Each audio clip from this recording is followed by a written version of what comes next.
এটাকে আমরা যে বেসটা লাগাইছি না, এই যে বেসটা, এই বেসটা কিন্তু আমি জোরে চাপা দিয়ে জাতা দিয়ে লাগাইতে পারতাম, কিন্তু জোরে চাপ মানে দিচ্ছি কিন্তু যখন সেট হচ্ছে না তখন কোনো না কোনো তো ঝামেলা তো আছে নাকি। তো ওই সময় আমি ভালো করে খেয়াল করে দেখলাম যে এইটা এই জায়গায় লাগাই যে আগে কিন্তু ভেঙে ফেলছিল কেউ একজন করতে নাকি। তো ভেঙে ফেলছে, আমি এটা একটু সাইজ করলাম, কারণ এইগুলো একটু ইয়া ছিল, মোটা চওড়া ছিল। তো এটা একটু সাইজ করলাম সাইড দিয়ে ব্লেড দিয়ে, তাও হচ্ছিল না। তো এইবার আমি উপলব্ধি করলাম যে আসলে এইটা ব্যাটারি একটু ফুলছে, কি হয়েছে ব্যাটারিটা ফুলছে একেবারে, এটা একদম টায় টায় 19-20 হচ্ছে, কথা কি বুঝছেন? যার কারণে এই বেসটা ধরেন সেট হবে এভাবে বসবে না, পড়তেছে এইরকম, ভিতরে যে ক্লাবের মতো যে লাগবে এটা আর হচ্ছে না। এই কারণে আমি এই সাইডটা খুললাম, এই যে পিছন সাইড, এই যে পিছনের যে বেজের সাইড, ওদিকে ধরো, এই যে এইটা খুলে এখন যখনই আমি এটা ইজিলি লাগাইতেছি এখন কিন্তু অ্যাকশনসে লাগিয়ে দিতেছে, কথা কি বুঝছেন? এই জন্য আমরা বলি যে সবসময় দোকানের মধ্যে লাইভ কাজ দেখেন, লাইভ কাজ শিখেন, অনেক কিছু ইয়া করতে পারবেন। বুঝ করে না তাহলে আমরা এটা কাজটা লাইভ করি। হ্যাঁ, ভালো লাগে না? হ্যাঁ, এই জন্যই তো মোবাইল সলিউশন বাংলা তো ভালো লাগে না। বন্ধুরা, মূলত আমাদের এই ফোনটায় যে প্রবলেমটা আসতেছে এটা হচ্ছে আমাদের ফোনটার সাউন্ড মাঝে মধ্যে আসতেছে, মাঝে মধ্যে আসতেছে না। এবং এটা যে তারটা আমরা দেখতে পাচ্ছি এটা হচ্ছে ভিভাসের তার, সম্ভবত র্যাবন প্রবলেম হওয়ার কারণে সরাসরি তারটা টেনে দিয়েছে। তো এটার যে বেজের অবস্থা খুবই খারাপ, এই বেজটা আমরা চেঞ্জ করব এবং এই বেজটা চেঞ্জ করার যে টেকনিকটা আপনাদের দেখাবো, নতুন স্টুডেন্ট যারা আছে তারা ভিডিওটা দেখতে পারেন।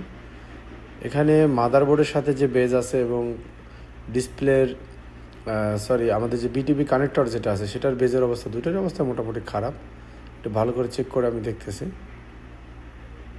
তো এই বেজটা যদি আমরা চেঞ্জ করি আশা করি আমাদের সমস্যার সমাধান হয়ে যাবে, তখন এই কানেকশনের প্রয়োজন হবে না। দেখেন কি অবস্থা, মাদারবোর্ডের বেজের অবস্থা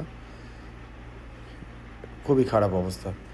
বন্ধুরা, ছোট থেকে বড় সব ধরনের কাজ মোবাইল সলিউশন বাংলাতে আসে। এই বেজ লাগানো, বেজ ভেঙে গেলে কি করতে হবে, এই পোর্ট আপনি লাগিয়ে দিয়েছেন 2 দিন পরে নষ্ট হয়ে যাচ্ছে, কিভাবে করলে বেশি দিন টিকবে, এরকম ছোট ছোট কাজের মধ্যে কিন্তু অনেক ব্যাপার আছে। এগুলো কিন্তু একটা দোকানে লাইভ শেখা যায় এবং অনেক বিষয় আছে যেগুলো একটা দোকান ছাড়া কখনোই সম্ভব হয় না। তো এখানে দেখেন আমাদের আরেকটা বেজ মিলালাম আমরা, আমাদের কাছে যে পুরনো ডিসপ্লে ছিল সেখান থেকে। আমি কখনোই পুরনো ডিসপ্লেগুলো ফালাই না। এবং এটা উঠানোর যে সিস্টেমটা, আমি তাতালটা হিট রাখছি, কম হিট রাখবেন, এখানে 300 থেকে 350 হিট রাখলেই এনাফ। এবং এটা এভাবে সুন্দরভাবে আপনি উঠাতে পারবেন। বন্ধুরা, এখানে বেসটা উঠানোর পরে আমরা এখানে 138 ডিগ্রি করে দেব, নতুন যে বেসটা লাগাবো যেন সেটা আরও খুব সুন্দরভাবে লেগে যায়। এটা হচ্ছে 138 ডিগ্রি রাং, আমরা এভাবে সুন্দর করে 138 ডিগ্রি সম্পূর্ণটা করে দেবো। পুরনো রাংটা ফালানোর কোনো প্রয়োজন নেই ডিশোল্ডার দিয়ে, কারণ 138 ডিগ্রি অনেক নরম হয়ে যায়। পুরনো রাং আর এটা মিলা দেখা গেলো এটা 250 ডিগ্রি 300 ডিগ্রি কাছাকাছি চলে আসবে। তো দুইটা মিলাই আমরা এভাবে করে দেব। বন্ধুরা, আমাদের রমজান উপলক্ষে, মাহে রমজান উপলক্ষে 15% ডিসকাউন্ট চলতেছে হার্ডওয়্যার এবং সফটওয়্যারের অ্যাডভান্স লেভেলের যে কাজগুলো আমরা শিখিয়ে থাকি। আপনার নেটওয়ার্কজনিত সমস্যা, কোন জায়গাতে কোন আইসি চেঞ্জ করতে হবে, কোনটা কোন আইসি বুঝতে পারেন না, প্রত্যেকটা লাইন ট্রেসিং করে ইন্টারন্যাশনাল সিলেবাসের মাধ্যমে আমরা কিন্তু গাইডলাইন ফলো করি, স্টুডেন্টদের কাজ শেখাই। এবং আমাদের কাছে আপনি আসলে হার্ডওয়্যার এবং সফটওয়্যার এবং লাইভ দোকানে থেকে কাজ শিখতে পারবেন। তো বন্ধুরা, বেসটা এখন আমরা এখানে আবার লাগিয়ে দিব, যে আমাদের ভালো বেসটা আছে। লাইভ দোকান বলতে অনেকে মনে করে কি যে কোনো দোকানে থাকলেই হয়তো কাজ শেখা যাবে। আমার এই কথা শুনে অনেকে অনেক দোকানে ট্রেনিং করতে গেছে। আসলে আমার বলার যে উদ্দেশ্য, আপনার যে ট্রেনিং করতে যাবেন সে একজন প্রফেশনাল ট্রেনার হতে হবে। দোকানে অনেক দোকানদার ভাইরা যারা আছে তারা মুখস্থ বিদ্যায় কাজ করে। তো প্রফেশনাল ট্রেনিং বা ট্রেনার যদি সে না হয়, সে যদি প্রফেশনাল ট্রেনার হতে হবে এবং সেটা দোকানের মধ্যে তার ট্রেনিংটা করাতে হবে। তাহলে দোকানে যেহেতু অনেক কাজ আসবে এবং সে ট্রেনিংও করাবে, প্রত্যেকটা কাজ কিভাবে হচ্ছে সে আপনাকে বুঝাই দিতে পারবে। কিন্তু একজন যে টেকনিশিয়ান ভাই আছে সে কিন্তু অনেকটা ক্ষেত্রে মুখস্থ বিদ্যায় কাজ করে, বা সেখানে সে পজিশন থাকে না, সেরকম ইনস্ট্রুমেন্ট আর একজন যে কাজ করবে সেভাবে থাকে না। হয়তো 2-3টা টেবিল থাকতে পারে, তাও অন্য টেকনিশিয়ানরা কাজ করার জন্য, হয়তো ডিসপ্লে ছোটো ছোটো যে কাজগুলো আপনাকে দিবে, কিন্তু প্রত্যেকটা লাইন কীভাবে কাজ করবে, প্রত্যেকটা নিয়ে ক্লাস বানানো এরকম কিন্তু তার কাছে থাকে না। সেক্ষেত্রে আপনি কিন্তু এই কাজটা শিখতে পারবেন। ওখানে গেলে আপনাকে সে যত্নটা নেওয়া হবে না, সে ক্লাসটা আপনাকে বোঝানো হবে না, দেখে দেখে শেখা, সময় অপচয়, এই বিষয়গুলো কিন্তু থাকবে। অবশ্যই আপনি ট্রেনিংয়ের পাশাপাশি দোকানের মধ্যে কাজ শিখতে হবে, মানে ট্রেনিং সেন্টারটা হবে দোকানের মধ্যে। তো যাই হোক, এখানে কিন্তু আমরা এই জিনিসটা দেখেন লাগানোর পরে সুন্দর করে ওয়াশ করে দিচ্ছি। আর অবশ্যই এরকম তাতাল দিয়ে আপনি কিন্তু সুন্দর করে আবার একটু ডিশোল্ডার করে নেবেন, যেভাবে আমি আর কি দেখাইছি। 5.1 ভোল্টেজের যে তারটা আছে আমরা এটা এখানে জয়েন করে দিই, কারণ এখানে যে মাদারবোর্ডের বেস সেটার অবস্থাও খুব খারাপ। এদিকে আমরা যে বেসটা লাগাইছি না, এই যে বেসটা, এই বেসটা কিন্তু আমি জোরে চাপা দিয়ে জাতা দিয়ে লাগাইতে পারতাম, কিন্তু জোরে চাপ মানে দিচ্ছি কিন্তু যখন সেট হচ্ছে না তখন কোনো না কোনো তো ঝামেলা তো আছে নাকি। তো ওই সময় আমি ভালো করে খেয়াল করে দেখলাম যে এইটা এই জায়গায় লাগাই যে আগে কিন্তু ভেঙে ফেলছিল কেউ একজন করতে নাকি। তো ভেঙে ফেলছে, আমি এটার একটু সাইজ করলাম, কারণ এইগুলো একটু ইয়া ছিল, মোটা চওড়া ছিল। তো এটার একটু সাইজ করলাম সাইড দিয়ে ব্লেড দিয়ে, তাও হচ্ছিল না।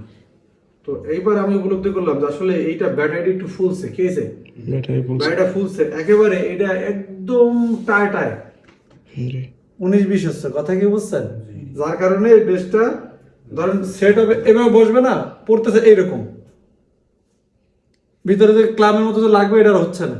এই কারণে আমি এই সাইডটা খুললাম, এই যে পিছন সাইড, এই যে পিছনের যে বেজের সাইড, ওদিকে ধরো, এই যে এইটা খুলে এখন যখনই আমি এটা ইজিলি লাগাইতেছি এখন কিন্তু অ্যাকশনসে লাগিয়ে দিতেছে, কথা কি বুঝছেন? এই যে ইজিলি লাগিয়ে গেছে, দেখছেন? কিন্তু এটা আমি ট্রাই করতেছিলাম প্রায় 5-10 মিনিট প্লাস না। তাহলে এই যে সাধারণ টেকনিশিয়ান কিন্তু চাপ দিয়ে আবার ভেঙে ফেলতো, এমনি তো খুব কষ্ট করে একটা বেস পাইছি। আর বাকি সাইডটা আমরা এই পাশে দিয়ে দিই, এখন এই পাশে দিলে এই পাশে ছেড়ে দিচ্ছে, মানে বাইরেটা কি হয়ে গেছে, ফুলে গেছে, কাউসার ভাই ব্যাটারি ফুলে গেছে। সেটারে এভাবে করে ব্যাটারিটারে এভাবে করে এটা মনে জায়গাটা দেখছেন, এই যে এটা বড় জায়গাটা এরকম করে এই চাপাই দিলাম। আবার এই সাইডটারও কি করবো, এই যে চাপাই দিলাম, দেখছেন? এই যে কাটটা বাজে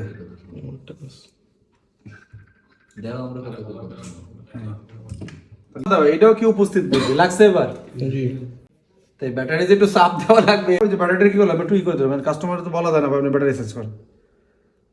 এই আর লাগছে সুন্দর করে, আর নাহলে লাভ দিয়ে বাঁচতে বাঁচতে উঠে যাচ্ছিল। তো ভিডিওটা বড় করবো না, ঠিক আছে? আপনারা আশা করি বুঝতে পারছেন বন্ধুরা।